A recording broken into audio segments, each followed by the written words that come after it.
Today's visual novel is Kara no Shoujo. Kara no Shoujo takes place in the year 1956, which makes it one of the few visual novels that doesn't take place in the modern day. Much like its prequel, Cartagra, which oddly enough wasn't released first, it's about a detective investigating a series of bizarre murders. Though, much like Shoujo from Cartagra, our main character Reiji is going to have his hands full in this visual novel. He's also assigned to be a teacher at an all-girls school in order to investigate the disappearance of several teenage girls. In the process, he meets a young girl named Toko, who also asks that he try to find her true self. Perhaps all three of these things are linked in some way? Let me be upfront with Kara no Shoujo. It possesses a lot of uncomfortable scenes as it is very dark and gritty. Please do not attempt to read this if you do not fancy yourself with a strong stomach, as the disturbing imagery in this game is certainly not for everyone, nor is the disturbing events. Seriously, if Saya no Uta or Swan Song was too much for you, don't even attempt this game. I'm not saying it's like worse, but don't attempt it. Now that that's out of the way, let's talk about the visual novel as a whole. It's a mystery horror game much like its predecessor Cartagra, and bears a lot of similarities. Though you don't have to read Cartagra first to read this visual novel, it might be wise to do so, as Cartagra actually transferred a few characters from it to make a reappearance. It shares a lot of the same strengths, but carries a few of the faults with it unfortunately, which I'll cover later. New to this game is the game actually having adventure, point-and-click investigation scenes, as well as requiring you to figure out the mystery slowly at certain points, being a select who's suspicious menu. Not sure what to call it other than that because it's not always asking you to point out who the murderer is per se. These sections can be a bit tricky of course and require a lot of thinking, so don't feel too bad if you just end up using a guide for this game. With some of the investigation scenes in particular, it's very easy to miss something important, which can lead to a different ending. It's very frustrating when I had originally played this game and it pissed me off to no end, and I kept missing these little details that you just glance over. It's just very easy to miss them.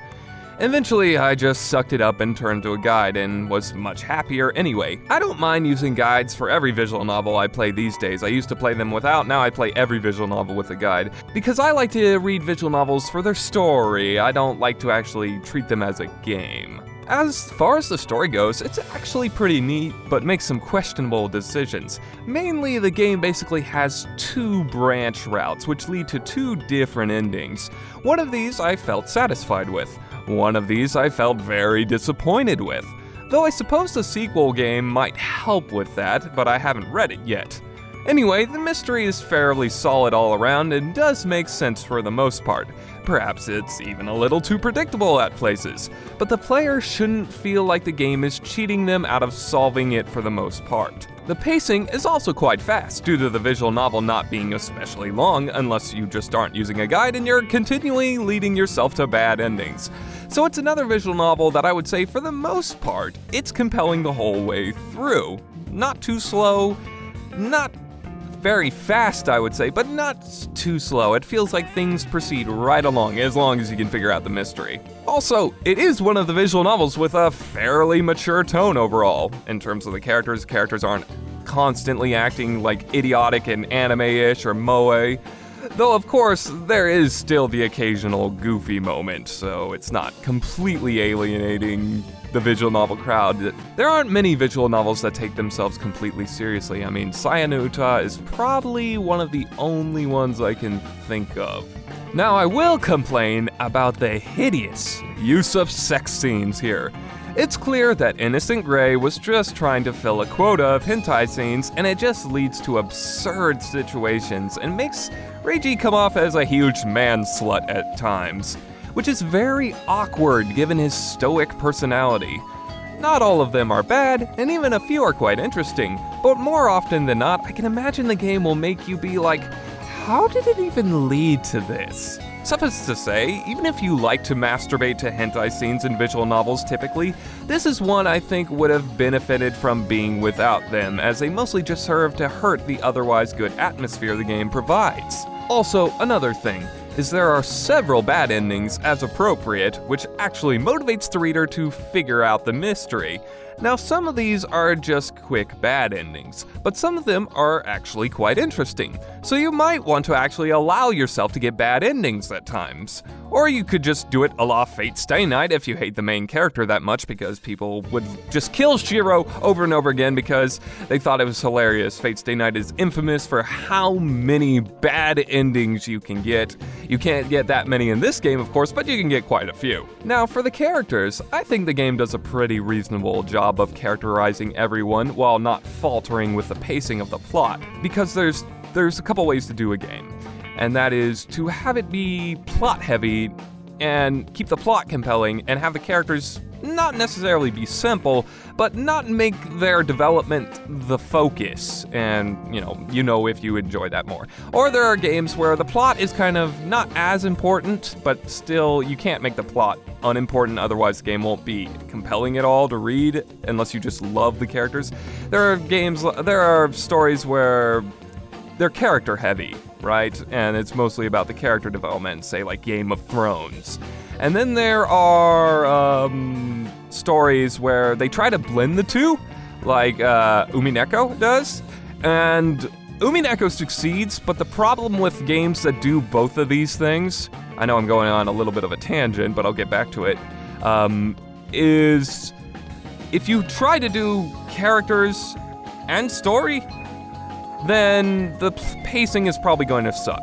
It's probably going to suck. It'd be very difficult to write a plot that's well-paced and exciting constantly while keeping the characters well-developed. Very, very difficult. And so, clearly in this game, some are going to be a little less fleshed out than desired, and most do not develop a terrible amount.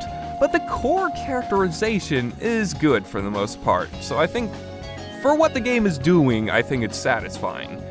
Reiji, I hear, gets on many people's nerves due to his man-slutting, like I said before, but I think he's pretty solid overall. He certainly could have developed more, but it was nice to otherwise have a fairly mature character for once.